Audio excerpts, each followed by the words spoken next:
I didn't expect to see her outside the house that morning. Usually, our conversation stayed at the threshold, her standing in the doorway, me holding the rent envelope like it weighed more than it did. But there she was, sitting by the cafe window, a paperback open but unread, a cup of coffee cooling in front of her. I almost walked past. I told myself she wouldn't want to be bothered, that I'd look strange if I stopped. But she looked up just then, as if she'd felt the pause in my steps.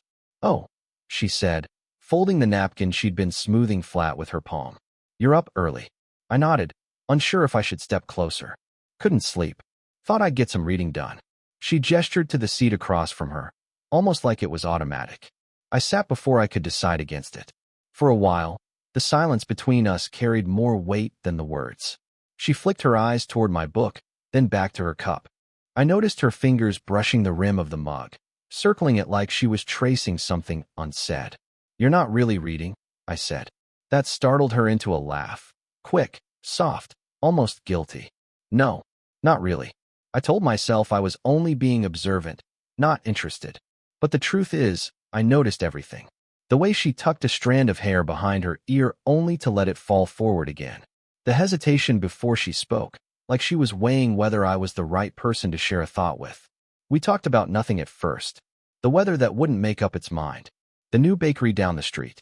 I tried to keep my voice steady, like I wasn't studying every shift in her expression. And then, somehow, it wasn't nothing anymore. She leaned back, exhaled through a half-smile that didn't quite land. "I think, sometimes the house feels too quiet." I didn't know what to say, so I nodded.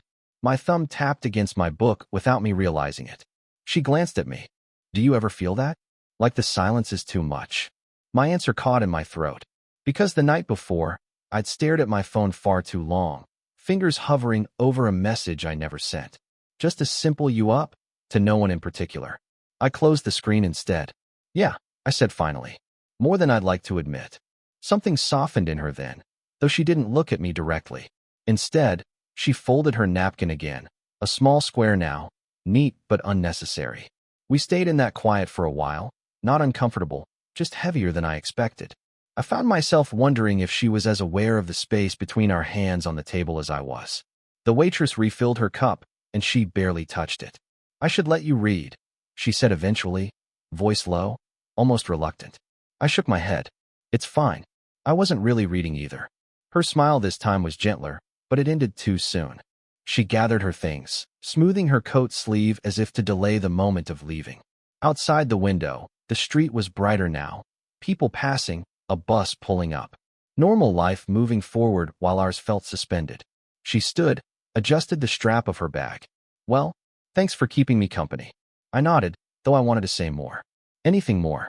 She hesitated at the door, then pulled her phone from her pocket. She typed something quickly, glanced back once, and walked out. A moment later, my phone buzzed on the table. Her name lit up the screen. Her text had been short. "If you're around later, could you help with the lamp? It's acting up again." I told myself it was practical. Landlady to tenant. Nothing more.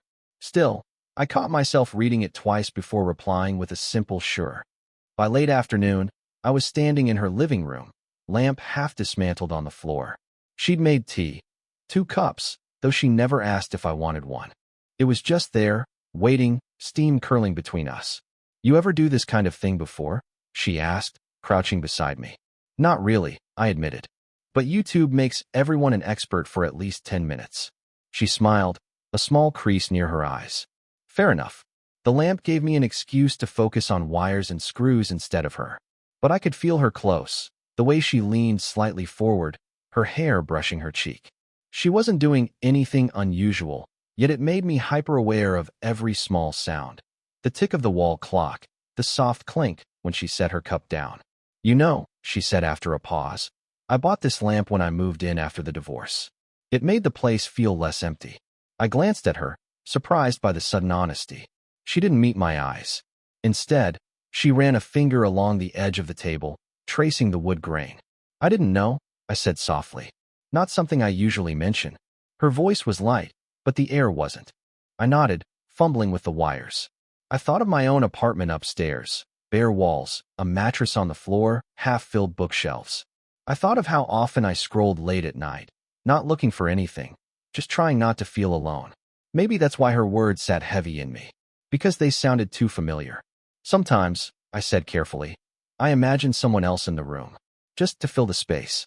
Dumb, I know. She looked at me then, really looked. Her gaze lingered a beat too long before she glanced back at the lamp. It's not dumb, she said. The silence that followed wasn't empty. It pressed against us, made the room feel smaller. I worked faster than I needed to, just to break it. Finally, the lamp flickered back to life, casting a soft circle of light across the rug. There, I said. Fixed. She leaned closer, testing the switch. The warmth of her shoulder brushed mine for just an instant. Neither of us moved right away. Guess I owe you, she murmured. You already made tea. That hardly counts. Her smile was brief, but her eyes held something steadier. I wanted to hold on to that look, but I didn't. I leaned back, wiped my hands on my jeans. She handed me the cup I hadn't touched yet. The tea was lukewarm now, but I drank anyway. I don't know why that moment stayed with me. Maybe because it felt like someone finally saw me. When I stood to leave, she reached out, fingers grazing my wrist as if by accident. Just a light touch. Just long enough to wonder if it was. The next time I saw her wasn't planned. I was heading downstairs to take out the trash, and she was already at the door, wrestling with groceries. Here, let me, I said, taking the heavier bag before she could argue. She let out a breath. Thanks. I keep forgetting I'm not 20 anymore. I didn't know what to say to that, so I just carried the bag to the counter. She followed, brushing hair from her face. The room smelled faintly of oranges and something floral. You always buy too much, I said. And you always point it out, she answered, but her smile was softer than her words. We unpacked in silence. Apples rolling into a bowl, a carton of milk sliding into the fridge. Simple, ordinary things, yet I couldn't stop noticing how close her hand was to mine when she passed me a jar. How her shoulder almost touched mine when we both reached for the same shelf. She cleared her throat. You shouldn't spend all your time helping me. You've got your own life. Doesn't feel like a burden, I said before I could stop myself. Her hand stilled, just for a second. Then she pulled back, busying herself with folding the empty bags too neatly. I wanted to say something else, but the doorbell rang. A sharp sound, too loud in that quiet. She flinched. It was her sister. I knew because I heard the familiar voice in the hallway, quick and cheerful. I stepped back, out of sight, while she opened the door. Oh, you're here, her sister said when she spotted me. A flicker of surprise, then something unreadable in her eyes. Yeah, I mumbled, lifting the last empty bag. Just helping. Her sister's gaze lingered, curious, maybe even suspicious. Then the conversation moved on. Quick updates, family chatter. I stood awkwardly near the counter, wishing I'd left sooner. When her sister finally left, the silence returned, heavier now. She avoided my eyes, fussing with the lamp switch like it might misbehave again. You don't have to explain, I said quietly. I wasn't going to, she replied, though her voice wasn't sharp. More tired than anything. I should have gone. But I didn't. Instead, I found myself standing closer than before. My words stumbled out. Do you ever wonder if people get the wrong idea? Her eyes lifted then, meeting mine. A beat. 2. Maybe, she said, barely above a whisper. The air between us thinned, stretched. I could hear the faint tick of the clock again, the hum of the fridge. Her hand brushed the counter near mine, just enough to make me still. I leaned in. Too much, too quickly. Her breath caught. She didn't move away. For 1 second, maybe 2, the world narrowed to the space between us. Then she turned slightly, breaking it. You should go, she said, but not firmly. I nodded, though my chest felt tight. At the door, I glanced back. She was still standing there, fingers pressed lightly against the counter, as if holding on to something she didn't want to name. It was late evening when I saw her again. She was sitting on the bench just outside the house, coat pulled tighter against the cool air. I almost walked past, pretending I didn't notice, but something in the slope of her shoulders made me stop. You okay? I asked. She didn't look up right away. Just needed some air. Been a long day. I sat down beside her. The wooden bench creaked, our shoulders almost brushing. Street lights hummed above us, throwing pale halos on the pavement. Your sister came by again, she said after a while, voice low. I nodded, not sure if it was a statement or a warning. She worries about me, she added. Then, after a pause, about appearances. I swallowed. Because of me? She finally turned, eyes searching mine in the dim light. Maybe. The word stung more than I expected. I laughed softly, though it came out wrong. Guess I don't exactly make things look normal. Her gaze lingered. It's not that. She hesitated, pulling the sleeve of her coat down over her hand. It's just, I forget sometimes. That you're, she stopped. Younger. I finished. She didn't answer, but her silence said enough. We sat there, neither of us moving, while cars passed now and then, headlights sweeping over us like brief interrogations. I kept thinking of her sister's eyes, that flicker of suspicion. I don't want to complicate your life, I said finally. You already have, she murmured. And then, softer, but not in the way you think. The words hung there, trembling in the air. My chest tightened, caught between relief and something sharper. I tried to meet her halfway. Last night I almost texted you. I confessed. Just some dumb excuse. I didn't. Her lips parted, then closed again. She looked away toward the empty street. I wait for those sometimes. A message. A knock on the door. Then I remind myself it would be easier if it never came. Easier. The word lodged in me like a stone. We sat with it. Too long. Long enough that the silence became the conversation. Finally, I said, do you want me to stop coming around so much? She turned to me then, sudden, like the question startled her. Her eyes searched my face, serious, unguarded. Her mouth opened, then closed again. The quiet stretched. My heart pounded in the gap between what I'd asked and what she couldn't say. A gust of wind scattered dry leaves at our feet. She pulled her coat tighter, staring straight ahead now, as if the streetlight might answer for her. And in that fragile pause, I realized, maybe she was asking herself the same thing. Do you? The next week felt different. Not wrong, exactly. Just quieter. She didn't text. Not about the lamp. Not about groceries. Not about anything. I told myself she was busy, that life had shifted back into its usual rhythm. But when I passed her door, the silence behind it felt deliberate. One evening, I came home and saw shoes at the entryway that weren't hers. Men's shoes. Worn leather. I froze on the stairs, heart thudding, before forcing myself to keep climbing. Upstairs, I tried reading, but the words blurred. I told myself it could have been anyone, a brother, a cousin, even a friend. Still, I kept listening for footsteps that didn't come. The next morning, I ran into her in the yard. She looked the same, maybe a little more tired.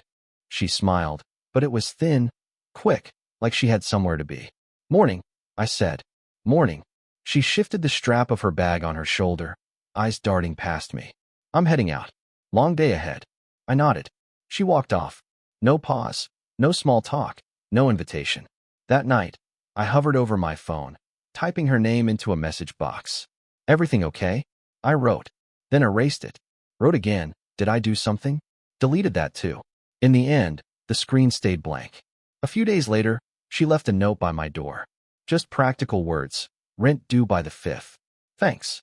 Nothing more. The handwriting looked rushed.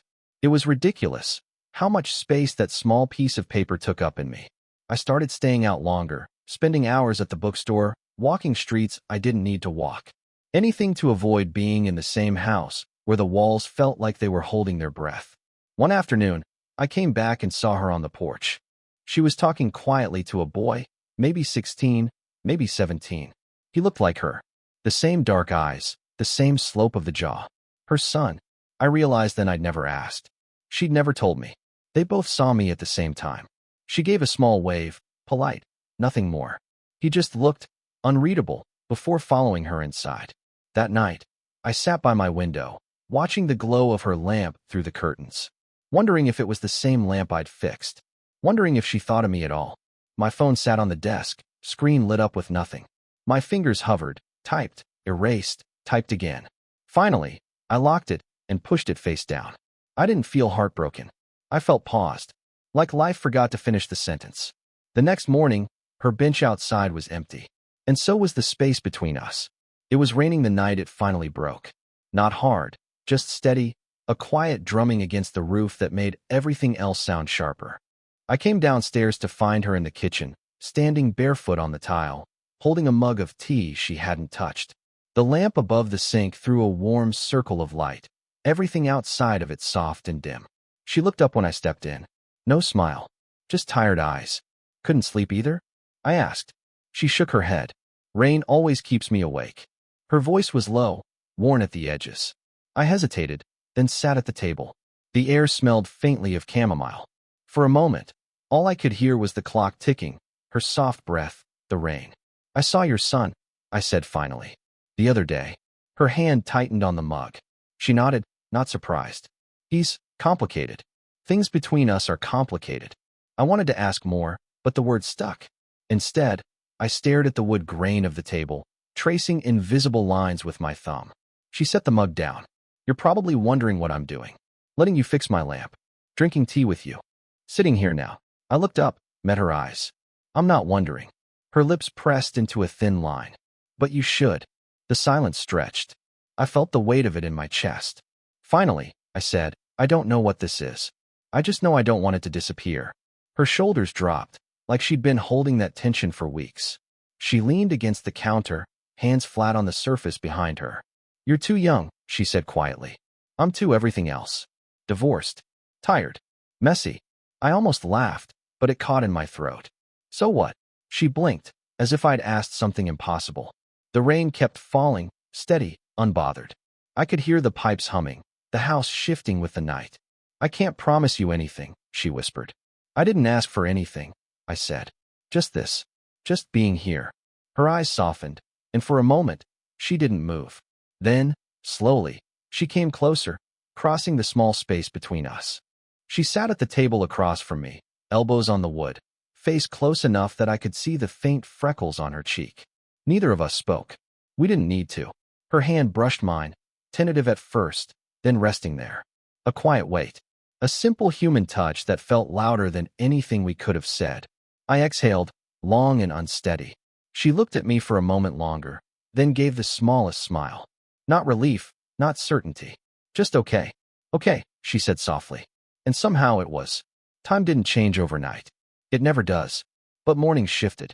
Instead of passing her in silence, I'd find her already on the porch bench, a thermos of black coffee in her hand.